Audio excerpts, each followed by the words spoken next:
So you're going to hire a PR or marketing company to help you go from 0 to 1 million streams, right? Or is it just your excuse for laziness?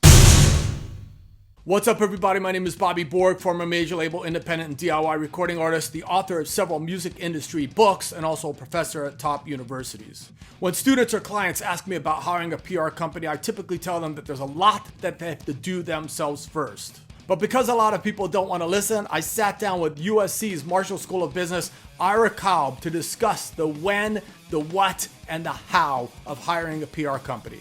But first, do me a favor and subscribe and hit the notifications bell so that we can keep on making these videos for you.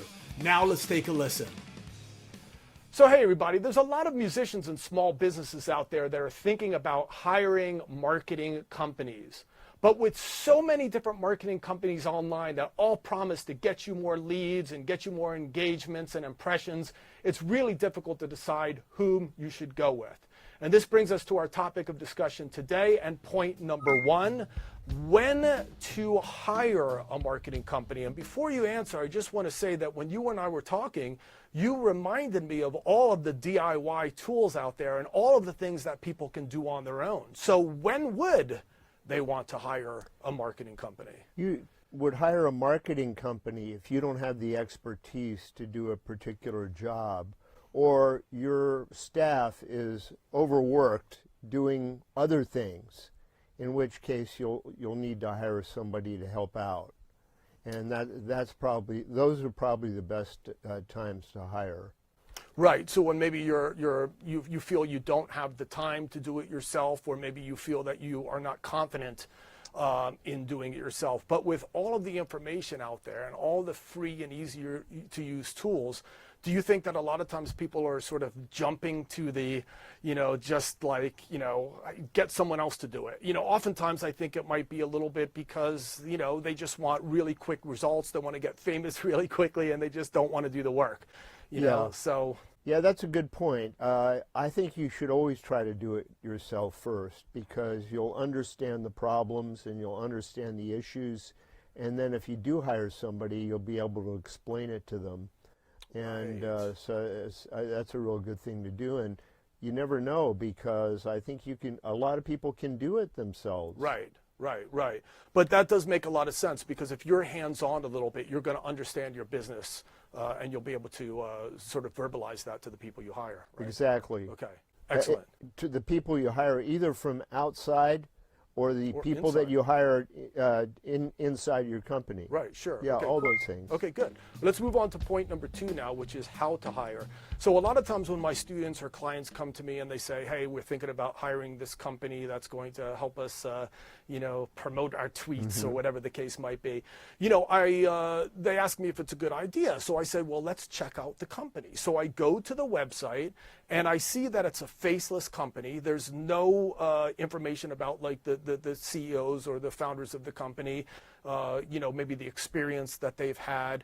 It kind of sends up some red flags for me. I don't like to do business with ghosts. I don't know if you feel the same way, but what criteria would you suggest to people when they're thinking about hiring a marketing company? And keep in mind, we're not talking about the big agencies. We're talking about sort of, small businesses and what bands might hire. Yeah, well, I would never hire an agency or anybody just by their website or on the internet. I would want to speak with them and look in their eyes and ask them questions and look at their body language.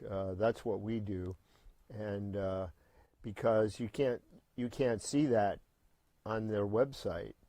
Right. And the website's rehearsed over and over and over again. Right.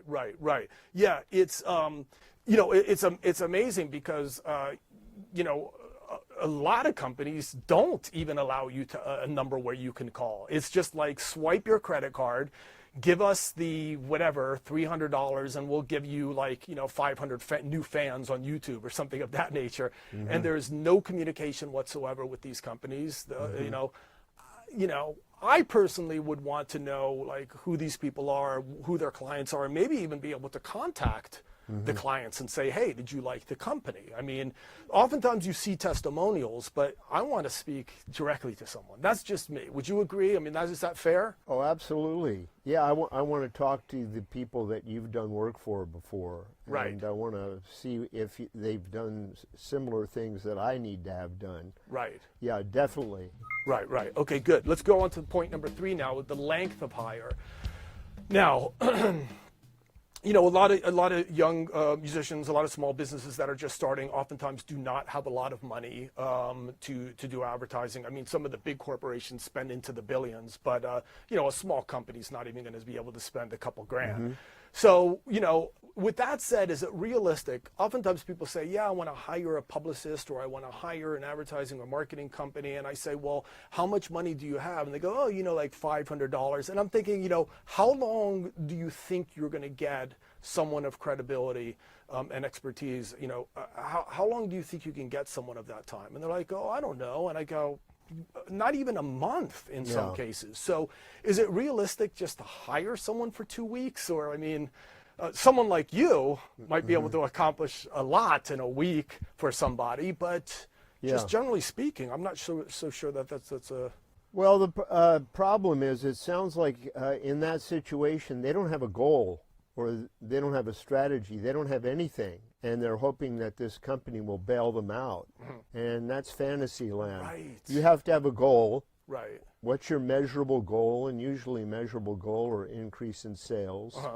Why sales instead of profits? Because sales, everybody understands, and they all can see what the sales are. Profits, someone's got to figure what the costs are and do a calculation. Right. So not everybody, you know, can figure that one out. Right. So everyone basically does a measurable goal in terms of sales, and that also would be a way to judge the ad agency.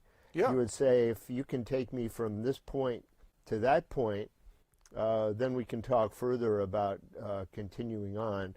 But I would definitely, if you don't know them really well, I would give them a trial period. I wouldn't just hire them and say, hey, you're hired for 6 months. Right. I'd give them a trial period, you know, that, and I also would put in the contract that if things are not working out even at the beginning, that we can just end the relationship. I see. Right. Okay, good. And this is important, setting these goals and having terms in place so that the expectations are clear between parties. Okay, excellent. Exactly. Ira, thank you. So I hope you liked that clip on the when, the what, and the how of hiring a PR marketing company. Similar ideas are in my books, Business Basics for Musicians and Music Marketing for the DIY Musician. Please go to my website and download the first chapter free at bobbyborg.com. And do us a favor, in the discussions below, let us know what your experience has been with hiring a PR or marketing company. Also, I would like to invite you to check out these other video clips to help you turn your art into a more successful business. Thanks for watching. Bobby Borg Consulting. Peace.